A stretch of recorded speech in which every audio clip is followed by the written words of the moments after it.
అందరికీ నమస్కారం అండి. మన శ్రీదేవి గిరిధర్ ఛానల్కి మీ అందరికీ స్వాగతం. సౌగంధి నవల వింటున్నామండి. రచన శ్రీమతి ఎద్దనపూడి సులోచనారాణి గారు. ఇక ఆలస్యం చేయకుండా మనం కథలోకి వెళ్ళిపోదామండి. మన వీడియోస్ మీకు నచ్చినట్లయితే చూసిన వెంటనే తప్పకుండా లైక్ చేయడం మాత్రం మర్చిపోకండి. అలాగే ఛానల్ని సబ్స్క్రైబ్ చేసుకోండి.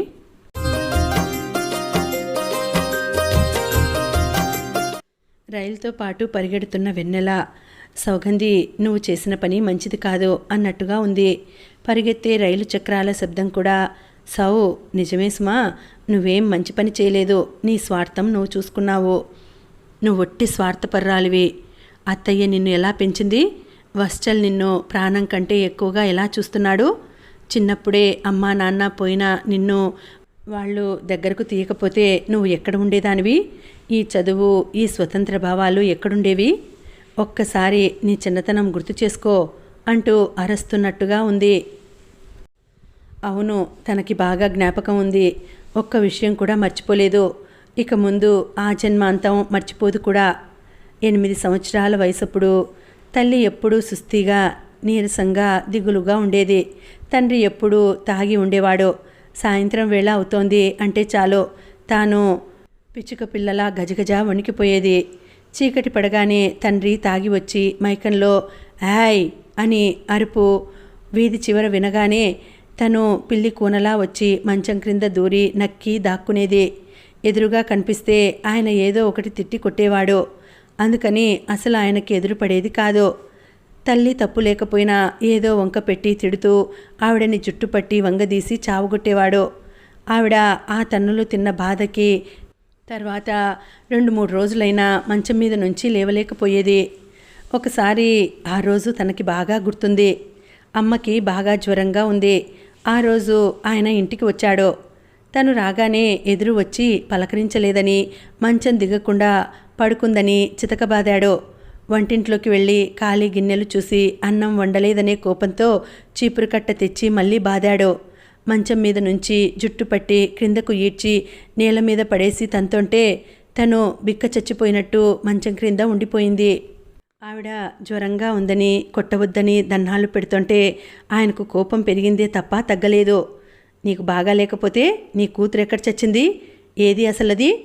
ఎక్కడా అంటూ తన కోసం వెతుకుతుంటే తను మంచం క్రింద వెనక్కి వెళ్ళింది. కాలు అక్కడున్న పెట్టెకి తగిలి అది జరిగితే ఆ శబ్దం విని అటు వస్తుంటే తను పాక్కుంటూ మంచం క్రింద నుంచి బయటకి వచ్చి తలుపు తీసుకుని పరిగెత్తింది. ఆయన ఇది చూసి తన వెంట పడ్డాడు. చీకట్లో ఏడుస్తూ పరిగెత్తుతున్న తనకి కాసేపు ఎక్కడికి వెళ్ళాలో తెలియలేదు. ఆయనేమో వచ్చేస్తున్నాడు. వెంటనే వేణుగోపాలస్వామి ఆలయం పక్కన ఉన్న వరలక్ష్మమ్మ గారి తలుపు దడదడలాడిస్తూ వరలక్ష్మమ్మ గారు అని అరిచింది. ఎవరు అంటూ వచ్చి ఆవిడ తలుపు తీసింది.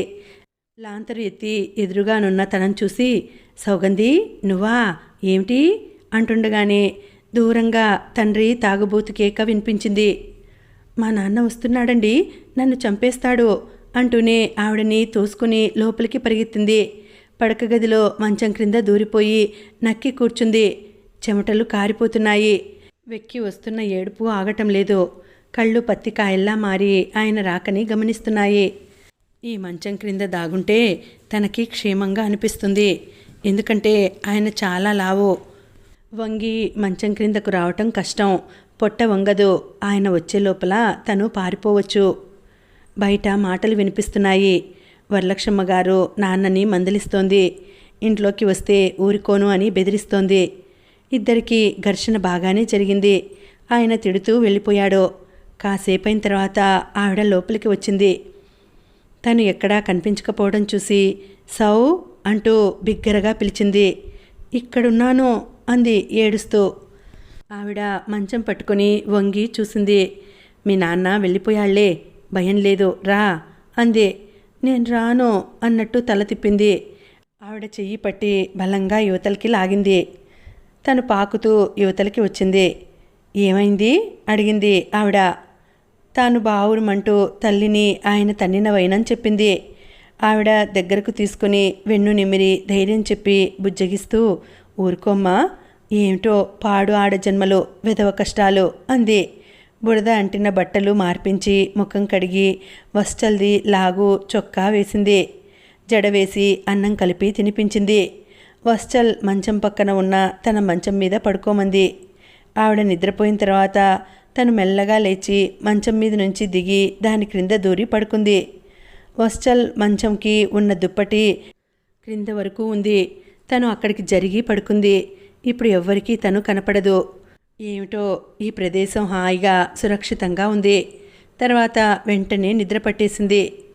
మర్నాడు వరలక్ష్మమ్మ గారి పని మనిషి లేపుతుంటే కళ్ళు నులుముకుంటూ నిద్రలేచింది. ఎక్కడి నుంచో ఏడుపులు వినిపిస్తున్నాయి. నిన్ను మా అమ్మ ఇక్కడే ఉండమంది అన్నాడు వస్టల్. నేను మా అమ్మ దగ్గరికి వెళ్తాను అంది. ఇంకెక్కడ మీ అమ్మ? పిల్ల, రాత్రి కిరసనాయలు పోసి మీ నాన్న నిప్పంటించాడు. మాడి బొగ్గయింది. తనకి ఆ మాటలు అర్థం కాలేదు. నేను మా అమ్మ దగ్గరికి వెళతాను అని వెళ్ళబోతుంటే వస్టల్ గుమ్మానికి అడ్డంగా నిలబడ్డాడు. చేతులు చాపి, ఊహూ, మా అమ్మ నిన్ను బయటికి రానియకుండా ఇక్కడే ఉంచమంది, నేను వెళ్ళనీయను అన్నాడు. ఆ విధంగా ఆ అర్ధరాత్రి వేళ భయంతో ఆశ్రయం కోసం తను పరిగెత్తుకు వచ్చిన ఆ ఇల్లే తనకి శాశ్వతం అయిపోయింది. ఆ రోజు వస్టల్ ససేమిరా తనని బయటకు వెళ్ళనీయలేదు. తర్వాత అది భగవంతుడి నిర్ణయంగా అయిపోయినట్టయింది. వరలక్ష్మమ్మ గారి పని మనిషి మాట్లాడుతుంటే అప్పుడు తనకి సరిగ్గా అర్థం కాలేదు. ఇప్పుడు బాగానే దాని అర్థం తెలుసు. కాలిన గాయాలతో తల్లి హాస్పిటల్లో చేర్చిన తర్వాత పోయింది. భర్త చంపాడని మరణ వాంగ్మూలం ఇవ్వడంతో పోలీసులు ఆయనని అరెస్ట్ చేశారు. తనకి ఎవ్వరూ లేరు. ఎందుకంటే అమ్మ పెళ్ళయ్యి భర్త పోతే ఈ నారాయణతో తనని ఏడాది పిల్లగా తీసుకుని వచ్చేసిందట. బంధువులు ఎవ్వరూ రారు. మేనమామలున్న ముఖం కూడా చూడరు. ఈ పిల్లని ఎక్కడ ఉంచాలి అని ఆరా వచ్చింది. కొంతమంది అనాథాశ్రమంలో చేర్పించమన్నారు. ఆడపిల్ల, తెలిసిన వాళ్ళ అమ్మాయి, ఎవరూ లేరు. మాతో పాటే కల్లో గంజో తాగి ఉంటుంది అన్నారు వరలక్ష్మమ్మ గారు. నీకెందుకమ్మాయి తద్దినావు? ఆ జైల్లో ఉన్న నారాయణ తిరిగి వస్తే అదో తంట అని ఇరుగు పొరుగు భయపెట్టినా ఆవిడ వినలేదు. ఆ రోజు నుంచి తన అదృష్టరేఖ తిరిగిపోయింది. తప్పిపోయిన పిల్ల తన వాళ్ళ ఇంటికి చేరుకున్నట్టుగా అయింది తన పని.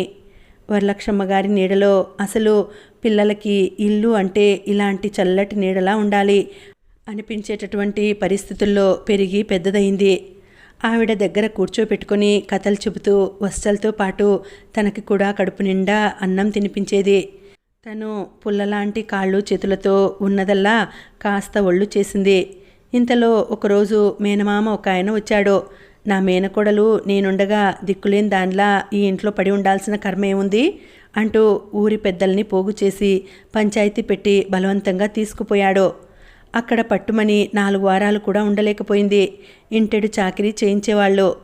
ఆయనకి లేదు కానీ ఆవిడకి చెయ్యివాటుతనం బాగా ఉంది. తనకి జ్వరం వచ్చేసింది. ఆ జ్వరంలోనే ఓ రాత్రివేళ చీలకి అడ్డం పడి ఇంట్లో చెప్పకుండా పరిగెత్తుకుంటూ వచ్చింది. ఇంటికి రాగానే అత్తయ్యా అని ఆవిడని పట్టుకోవటమే తెలుసు. ఆ తర్వాత ఏమైంది తెలియదు. ఎప్పటికో మెలకువ వచ్చింది. మంచం మీద జ్వరంతో పడి ఉంది తను. కాలు చెయ్యి కదపలేనంత నీరసంగా ఉంది. తర్వాత వస్టల్ చెప్పాడు, తనకి న్యూమోనియా వచ్చిందట. క్రమంగా కోలుకుంది. రాత్రి అయితే చాలు అత్తయ్య పక్కలో దూరి ఆవిడని క్షణం కూడా వదిలేది కాదు. తర్వాత ఎవరో వచ్చి చెప్పారు, నారాయణ జైలు నుంచి విడుదలయ్యాడు, వస్తున్నాడు అని. తండ్రి పేరు చెబితే చాలు హడల్. ఆయన వచ్చాడు. మునుపటి అహంకారం లేదు. మనిషి బాగా చిక్కిపోయాడు. ఒకటే ఆయాసం, ఊపిరితిత్తులు చెడిపోయాయి అన్నారట. అత్తయ్యే హాస్పిటల్లో చేర్పించింది. ఆయన 1 రోజులు తిరగకుండానే పోయాడు. ఆయన పోయాడంటే తనకి మెడలో గుదిబండ వదిలిపోయినంత ఆనందంగా అనిపించింది. ఒక నికృష్టమైన బ్రతుకు నుంచి స్వేచ్ఛ దొరికినట్టే ఉంది. తర్వాత రోజులు చకచకా సాగిపోయినాయి. వస్టల్ తను చదువుకోసాగారు. వస్టల్కి బోలెడన్ని పనులు. ఏ పని ఉన్నా ఎక్కడికి వెళ్ళాలన్నా అత్తయ్య ఆ పూటకి స్కూల్ మానేయమనేది. తనకి మాత్రం ఏ ఆటంకం లేదు.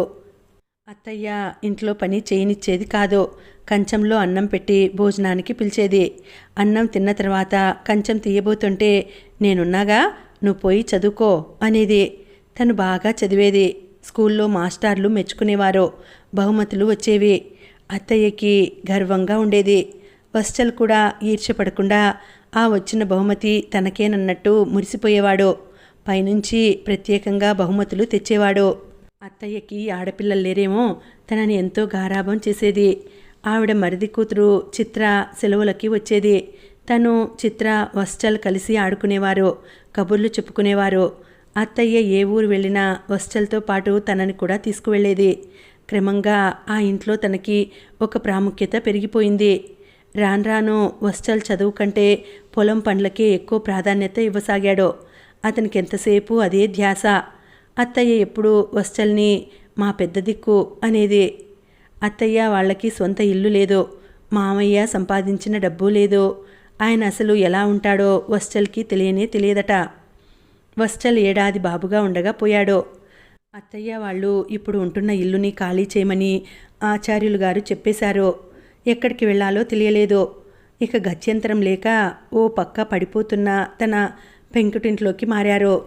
అత్తయ్య తను కలిసి పాడుబడిన ఆ ఇంటిని శుభ్రం చేశారు.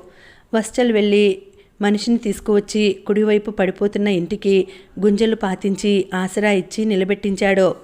తన కోసం ప్రత్యేకంగా దొడ్లో సన్నజాజి మల్లె చెట్లు నాటబడినాయి. తనకి ఎప్పుడూ చదువు గొడవే. ఎంతసేపు పుస్తకాలు. పోస్ట్ ద్వారా చందా కట్టి పుస్తకాలు తెప్పించుకునేది. డబ్బు వత్సల్ కట్టేవాడు. పోస్ట్లో పుస్తకం వచ్చిన రోజున తనకి పండుగలా ఉండేది. వాటి పట్ల ఉన్న సంతోషం నగల పట్ల లేదని అత్తయ్య ఎప్పుడూ సనుగుతూ ఉండేది. ఇరుగు పొరుగు పిల్లలతో కలిసేది లేదు. చేస్తే అత్తయ్యకి పనిలో కాస్త సాయం, లేకపోతే పుస్తకాలు ముందేసుకుని వాటిల్లో తల దూర్చటం. వత్సల్ హైస్కూల్లో ఆఖరి పరీక్ష రాయకుండా మానేశాడు. అతనికి ఏమిటో ఆరిందాలా ఎప్పుడూ పనిలే. వయసుకి చిన్నవాడైనా పెద్దల మధ్య తిరుగుతూ ఉండడంతో వయసుకి మించిన గాంభీర్యం ఎక్కువైపోయింది. ఎంతసేపు ఇల్లు పొలం, వాటికేం చేయాలా అనే తపన. తను పుస్తకాలు తెచ్చి ఇచ్చి పరీక్షలు వస్తున్నాయి చదవమని అంటే విసుగ్గా వాటిని తోసేసి టైం లేదు అనేవాడు. తను పరీక్ష రాసి పాస్ అయింది. ఫస్ట్న వచ్చింది. సెలవులు అయిపోయిన తర్వాత కాలేజీలో చేరాలని ప్రయత్నిస్తుంటే అత్తయ్య వద్దనేసింది. ఇక చాలు, నాకు ఓపిక లేకుండా ఉంది, ఇల్లు చూసుకో అంది. తనకి ఏడుపు వచ్చేసింది. చదువు మీద తనకి ఎన్నో ఆశలున్నాయి. అవన్నీ వదులుకొని ఈ పల్లెటూరులో ఈ గేదెలు గడ్డి కుడితి అనుకుంటూ కూర్చోవటం తన వల్ల కాదు. కానీ ఏం చేయటం? అత్తయ్య వద్దు అంటే ఇక ఆ మాటకి తిరుగులేదు. ఆ రాత్రి అన్నం మానేసి పడుకుంది. వత్సల్ రాత్రి పొద్దుపోయిన తర్వాత ఇంటికి వచ్చాడు. రోజు ముగ్గురు కలిసి భోజనం చేయటం అలవాటు. సౌ ఏదమ్మా అన్నాడు వత్సల్. చదువు ఇక వద్దు మానేయమన్నానని అలిగి మంచం ఎక్కి పడుకుంది. ఆడపిల్ల ఒక్కతి ఎక్కడుంటుంది? మాయదారి సిటీలో అన్నీ భయాలే. నేను వెళ్ళి ఉండాలంటే ఈ ఇల్లు ఏమవుతుంది? అసలు అంత డబ్బు మనం పెట్టగలమా? వత్సల్ తను ఉన్న గదిలోకి వచ్చాడు. అతని చేతిలో లాంతరు ఉంది. సౌ లే, అన్నానికి రా. నేను రాను. ఎందుకని? నాకు ఆకలి లేదు. అతను లాంతరు కావిడి పెట్టె మీద పెట్టాడు. నీకు ఆకలి ఎందుకు వేయటం లేదో నాకు తెలుసు. అమ్మ మాట పట్టించుకోవద్దు, నేను చెబుతానులే. నువ్వు కాలేజీలో చేరదువు గాని. అత్తయ్య వినదు. నేను ఒప్పిస్తానన్నానుగా. నువ్వు అప్లికేషన్ ఫారాలు పూర్తి చేసి పంపు. డబ్బు ఎంత కట్టాలో చెప్పు, ఇస్తాను. నిజంగానా? చప్పున లేచి కూర్చుంది. నిజంగానే. మరి అత్తయ్య? నేనేదో చెప్తానుగా, రా అన్నానికి. లే. ప్రామిస్ చెయ్యి. చెయ్యి చాచింది. అతను చేతిలో చెయ్యి ఉంచాడు. ఒక్కసారి తను ఆనందంతో అతని తల పట్టుకొని వంగదీసింది. నువ్వు చాలా మంచివాడివి వత్సల్ అంది. తను భోజనం చేసింది. అంతేకాదు అత్తయ్యకి వత్సల్కి భోజనం తనే ఆత్మీయంగా వడ్డించింది. తర్వాత వాళ్ళిద్దరూ ఏం మాట్లాడుకున్నారో మరి. అతను ఏం చెప్పాడో అత్తయ్య ఇక కాదని అనలేదు. ఏమిటో మగపిల్లాడు ఇంటి పట్టున ఉండడం, ఆడపిల్ల వేరే ఊరు వెళ్ళి చదువుకోవటం, ఇదెక్కడి సోద్యమో. అదేమంటే నా నోరు ఎత్తనీయడు. నాదేం పోయింది? వాడి కాబోయే భార్య వాడిష్టం అంటూ సనుక్కుంది.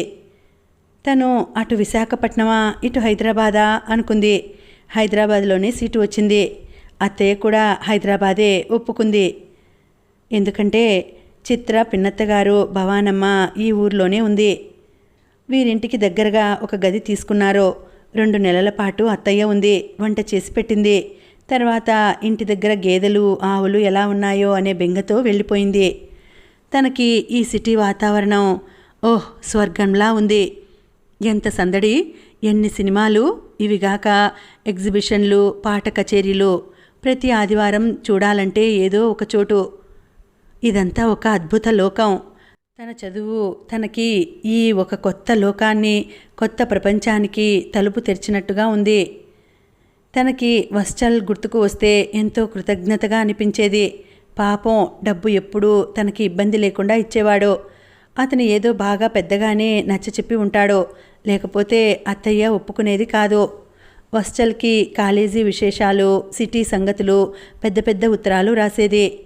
వత్సల్, నువ్వు చదువు అశ్రద్ధ చేయటం వల్ల ఇంత గొప్ప ప్రపంచానికి దూరం అయిపోయావు. ఎంతసేపు ఆ పాడు పొలంలో కొట్టుకుంటూ నువ్వు ఎంత అద్భుత ప్రపంచానికి దూరం అయ్యావో నీకు తెలియటం లేదు. వత్సల్, నిన్ను చూస్తుంటే నాకు జాలేస్తుంది అంటూ రాసింది. అతను జవాబు రాశాడు. సౌ, నువ్వు సంతోషంగా ఉన్నందుకు నాకు చాలా ఆనందంగా ఉంది. మనిద్దరిలో ఎవరు చదువుకుంటేనే నాకు ఈ పొలం పనులతో ఊపిరాడటం లేదు కదా, లేకపోతే తప్పకుండా చదువుకునేవాడిని.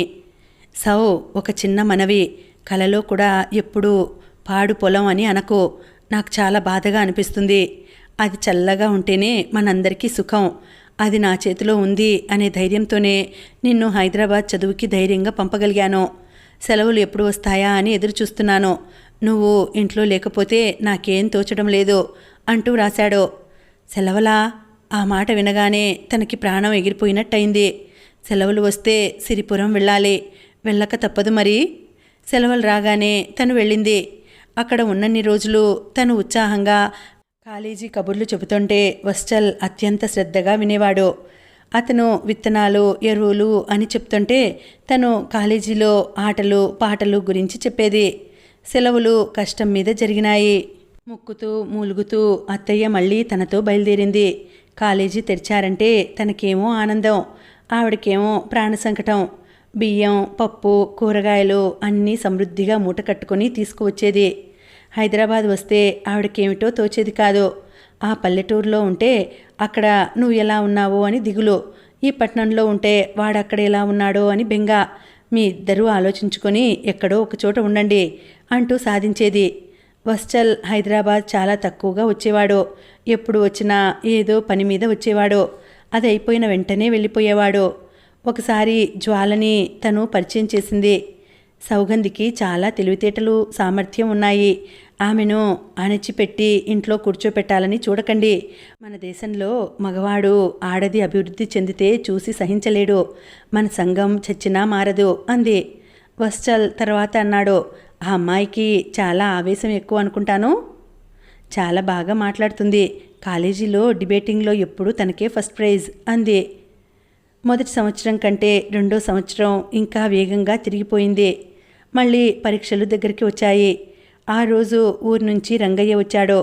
అయ్యో, మీకు తెలియదా అమ్మా, వత్సల్ బాబుకి జ్వరం, వారం రోజుల నుంచి లేవటం లేదు అని చెప్పాడు. ఆ మాట వినగానే అత్తయ్య లబలబలాడింది. అయ్యో దేవుడా, నాకు తెలియదు. వాడు కనీసం ఉత్తరం కూడా వ్రాయలేదు. నేను అసలు బ్రతికి ఉన్నానని వాడికి గుర్తుందా అంటూ అత్తయ్య అప్పటికప్పుడు బయలుదేరింది. తనకి దగ్గరలో పరీక్షలు ఉండటం వల్ల వెంటనే వెళ్ళలేకపోయింది. అత్తయ్యని ఒంటరిగా పంపాల్సి వచ్చింది. పరీక్షలు అవగానే తను వెళ్ళింది. వత్సల్ బాగా చిక్కాడు. గడ్డం మాసి ఉంది. సాయంత్రం వేళలా ఇంకా జ్వరం వస్తుంది. సాయంత్రం అయితే దుప్పటి కప్పుకొని పడక్కుర్చీలో కూర్చుంటున్నాడు. ఇంకా బయట పనులకి తిరగడం లేదు. తను వచ్చిన రోజంతా ఇద్దరు బాగానే కబుర్లు చెప్పుకున్నారు. మర్నాడు నువ్వు వచ్చావుగా, ఇక జ్వరం తగ్గిపోతుంది అన్నాడు చిరునవ్వుతో. సాయంత్రం వేళ వత్సల్ పెరట్లో జామ చెట్టు క్రింద పడక్కుర్చీ వేసుకొని పేపర్ చూస్తున్నాడు. అతనిలో ఇదొక మంచి అలవాటు ఉంది. పరీక్షల కోసం చదవాలంటే విసుగు, కానీ పేపర్ రోజు శ్రద్ధగా చదువుతాడు. పుస్తకాలు కూడా ఇష్టమే. ఏ రాత్రి వేళో నిద్ర పట్టకపోతే పుస్తకం చదువుతూ కనిపిస్తాడు. తను కాఫీ కలిపి తెచ్చి ఇచ్చింది. అతను పేపర్ చూస్తుంటే ఈ మధ్యనే కొత్తగా పుట్టిన లేగ ఆవుదూడ వచ్చి అతని ఒడిలో ముట్టి పెట్టి నిలబడింది. వత్సల్ పేపర్ చదువుతూనే దాని తల మీద రాస్తున్నాడు. అతను కాఫీ తాగి బాగుంది అన్నాడు. వత్సల్, తను పిలిచింది. నేను ఊరు వెళతాను. ఊరా? అతను చకితుడైనట్టు తలెత్తి చూశాడు. ఏ ఊరు అన్నాడు. నా క్లాస్మేట్స్ అందరూ వెళ్తున్నారు. విశాఖపట్నం, అరకులోయ, అక్కడి నుంచి కోనార్క్. ఒక 2 వారాలు అంతే. అతను మౌనంగా ఉండిపోయాడు. నీకు జ్వరం వస్తుందని నాకు తెలియదుగా. నెల రోజుల క్రిందటే వారికి మాటిచ్చాను. ఎవరు వాళ్ళు? అదే నా ఫ్రెండ్స్. అతను పేపర్ చూస్తూ ఆవుదూడ మెడ నిమురుతూ ఊరుకుండిపోయాడు. ఆ రాత్రంతా తనకి ఆవేదన. ఊరు వెళ్ళమంటాడా వద్దంటాడా? తను ముభావంగా ఉండిపోయింది. మర్నాడు సాయంత్రం అతనే దగ్గరకు వచ్చి అడిగాడు. డబ్బెంత కావాలి? 400-500 చాలు. అతను అరగంట తర్వాత డబ్బు తెచ్చి ఇచ్చాడు. తనే వెళ్ళి రైలుకి టికెట్ తెచ్చాడు. అత్తయ్య ప్రయాణం మాట వినగానే తెల్లబోయింది. చాలా కోపం కూడా వచ్చింది. ఇదేమిటి, నిన్న వచ్చిందో లేదో అప్పుడే మళ్ళీ ప్రయాణమా? నువ్వేమో ఈ ఇల్లు ఈ వేసవిలో పడమటి భాగం అంతా పడగొట్టించి పెద్దది చేయించాలని అంటున్నావుగా. అమ్మా, సౌ ఉండి మాత్రం ఏం చేస్తుంది? ఆ పనులన్నీ చూసేది నేనేగా. నువ్వే కదరా నిన్నటి వరకు సౌ వస్తే నాకు సగం పని తగ్గుతుంది అంటూ రోజులు లెక్క పెట్టావు. అబ్బా అమ్మా, నన్ను విసిగించకు. మీ ఇద్దరూ కలిసి నన్ను ఎంత విసిగిస్తున్నారో తెలుసా? 10th పాస్ అవగానే పెళ్ళైతే ఈ పాటికి ఒకళ్ళో ఇద్దరో పిల్లలతో ఇల్లు కలకల్లాడుతూ ఉండేది. అమ్మా, నీకెన్నిసార్లు చెప్పాను? వస్టల్ కసరడంతో ఆవిడ ఏమోరా నాయనా, నీ ఇష్టం, అనుభవించేవాడివి నువ్వు అంటూ ఊరుకుంది. తనకి వెంటనే జ్వాల ఆవేశంగా అనే మాటలు గుర్తుకు వచ్చాయి. ఈ దేశంలో ఆడపిల్ల బ్రతుకు ఏముంది? అందరిది ఒకటే నమూనా. పెళ్ళి, పిల్లలు, అనారోగ్యం, ముసలితనం. అసలు స్త్రీ తనకు తానుగా జీవించాలనే ఒక స్వతంత్ర ఆలోచనే రానియరు ఈ పెద్దవాళ్ళు. తను చెప్పాల్సింది చెప్పినట్టు మౌనంగా ఉండిపోయింది. అతనే స్వయంగా స్టేషన్కి తీసుకువచ్చి తనని రైలు ఎక్కించాడు. రైలు కదిలే ముందు తనే పశ్చాత్తాపంగా అంది.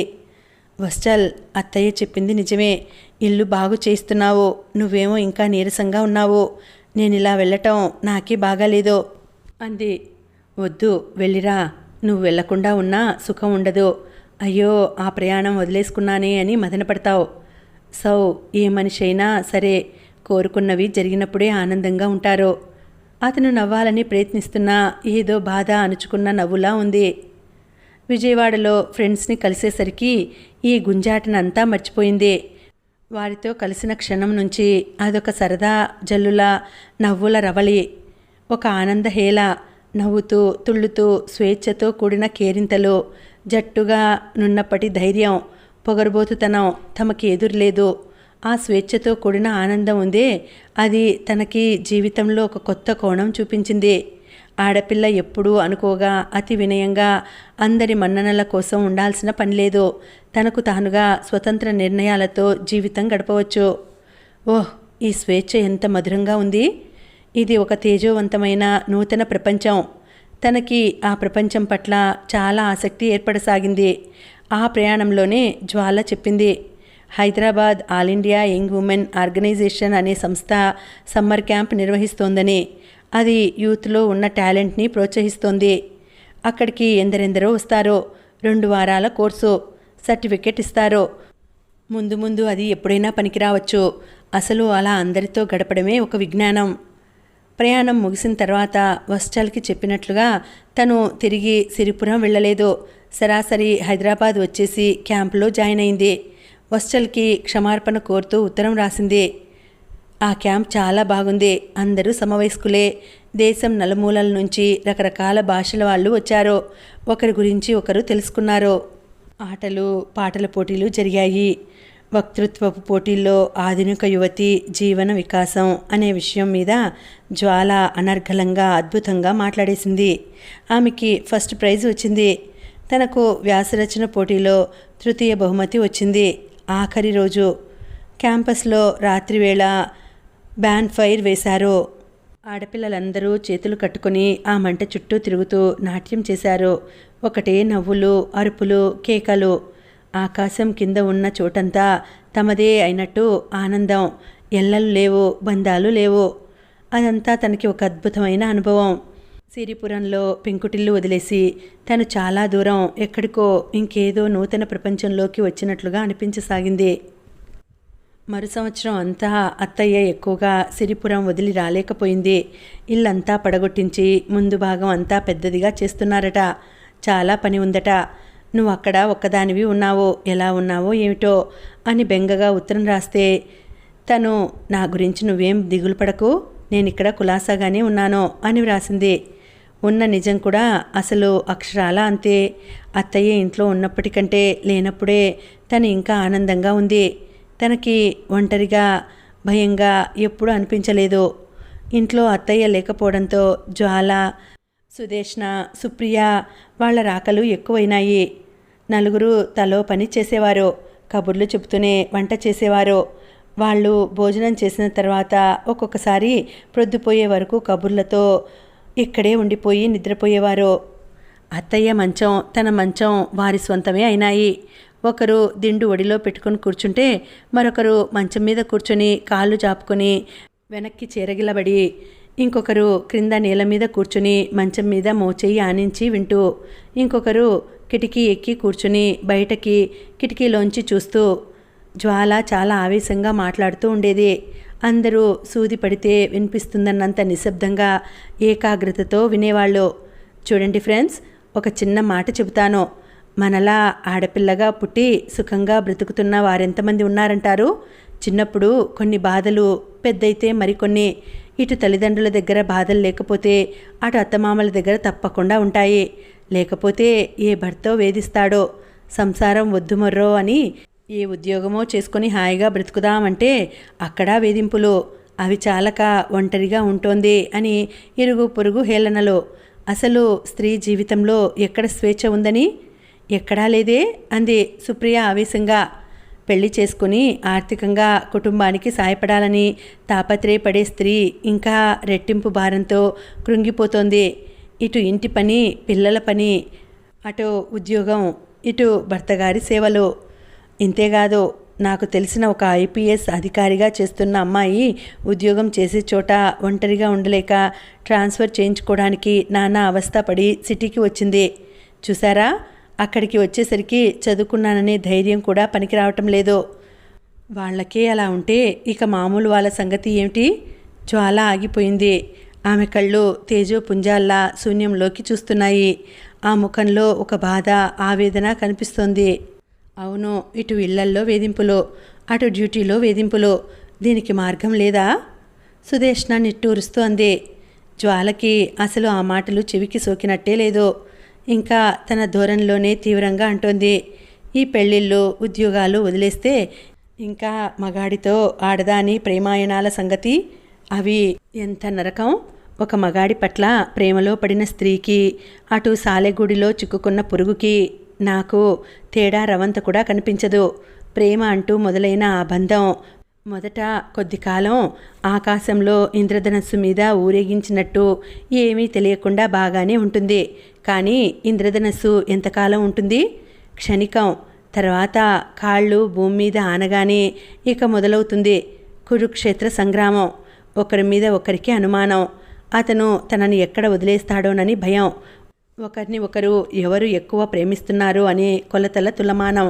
దాంతో జీవితంలో ప్రతిదీ తూకం ప్రారంభం అయ్యేసరికి జీవితం కొట్లాటలతో, కుశంకలతో మనసులు రోగగ్రస్త శరీరాలుగా తయారవుతాయి.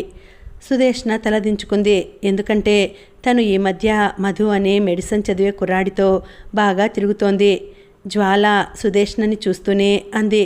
సుదేష్ణ, మగవాడు మొదట పొగడ్తలు అనే మత్తు మాత్రలు మన చేత రోజు తినిపిస్తాడో, అవి పనిచేయటం ప్రారంభిస్తే అతని మాటలు తప్ప ఇంకెవరి మాటలు రుచించవు.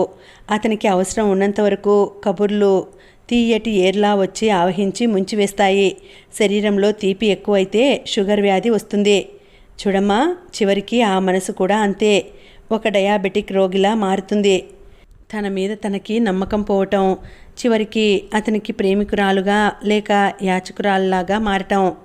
మా అందరికీ జ్వాల మాటలు కాస్త పరుషంగా ఉన్నా ఆ వాతలు సుదేష్ణకి పెట్టడం చాలా అవసరమే అనిపించింది. కావలసిన స్నేహితులం, ఆ మాత్రం చెప్పే చనువు మాకు ఉంది. సుదేష్ణ కూడా ఏమీ అనలేదు. సుప్రియ మళ్ళీ అడిగింది, జ్వాల, సమస్యలున్నాయని అందరికీ తెలుసు, కానీ వాటికి మార్గం లేదా అంది. జ్వాల కాసేపు ఆలోచించింది. తర్వాత సుస్వరంతో సుస్పష్టంగా చెప్పింది, లేకేం మార్గాలున్నాయి, కానీ మూర్ఖులు అయిన ఈ ఆడవాళ్లే కళ్ళు తెరవరు, పెదవి విప్పరు. ఏమిటవి జ్వాల? జ్వాల చెబుతుంటే మేమందరం శ్రద్ధగా ఊపిరి బిగబట్టి వింటున్న విద్యార్థుల్లా తదేకంగా వింటున్నాం.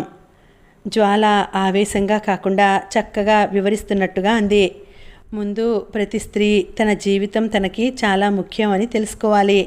ఇళ్లల్లో ఆడవాళ్ళు ఎంతెంత చాకరీలు చేస్తున్నారో మనం చూస్తూనే ఉన్నాం. చిన్నప్పుడు బుల్లి చేతులతో తల్లికి వంట ఇంట్లో సాయం చేయటానికి వెళ్ళిన ఆడపిల్ల చేతులకి ఇక చచ్చే వరకు విశ్రాంతి ఉండదు.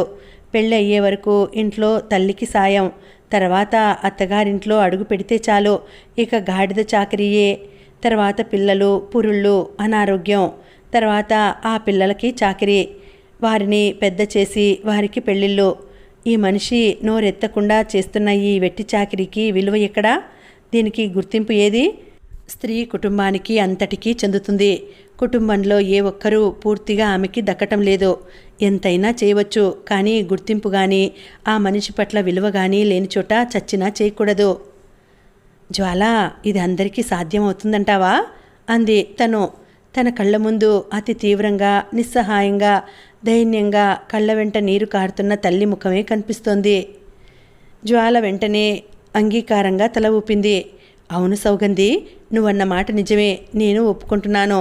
ఇది అందరికీ సాధ్యం కాదు. ఆర్థికంగా తన కాళ్ల మీద తను నిలబడలేని స్త్రీకి అస్సలు సాధ్యం కాదు. వారిని మనం ఏం చేయలేం. కానీ చదువుకొని స్వతంత్ర భావాలు తెలిసిన ఇప్పటి తరం గురించే నా కోపం అంతా. కనీసం ఇప్పటి ఈ తరం అయినా తమ విలువ తాము తెలుసుకొని ముందు తరాల వారికి పునాది వేస్తే వారైనా సుఖంగా ఉంటారని నా నమ్మకం. అదే జ్వాల, ఏ విధంగా? చాలా సులభం. అదేమంత కష్టమైన పని కాదే. ముందు స్త్రీ తన సాటి స్త్రీని ద్వేషించటం మానేయాలి. ఆమెని అనుమానించటం, ఆమె తనకి పోటీ అని భయపడటం అనేది పూర్తిగా మానేయాలి. అప్పుడు అత్తా కోడళ్ళ వైషమ్యాలుండవు, ఎక్కువ తక్కువ అనే భేదాలు బాధించవు. ప్రతి స్త్రీ జీవితంలో 75% తమ కుటుంబంతో ముడిపడి ఉన్నా మిగతా 25% ఏదో రకంగా మరో 4 సాటి స్త్రీలతో కూడా కలిసి ఉండే పని ఏర్పరచుకోవాలి. కార్మిక సంఘాలు, యువజన సంఘాలు ఉన్నట్లే మహిళా సంఘాలే కాదు, గృహిణీ సంఘాలు కూడా కోకొల్లలుగా రావాలి. యువతుల సమాఖ్యలు నెలకొల్పాలి. ప్రతి స్త్రీ ఎక్కడో ఒక సంఘానికి మెంబర్ అయి ఉండాలి. ఆమె కష్టసుఖాలు చెప్పుకోవడానికి అవకాశం కలగాలి. కథ కొనసాగుతుంది. మళ్ళీ వచ్చే వీడియోలో తర్వాతి భాగం తెలుసుకుందామండి. అంతవరకు సెలవు. నమస్తే.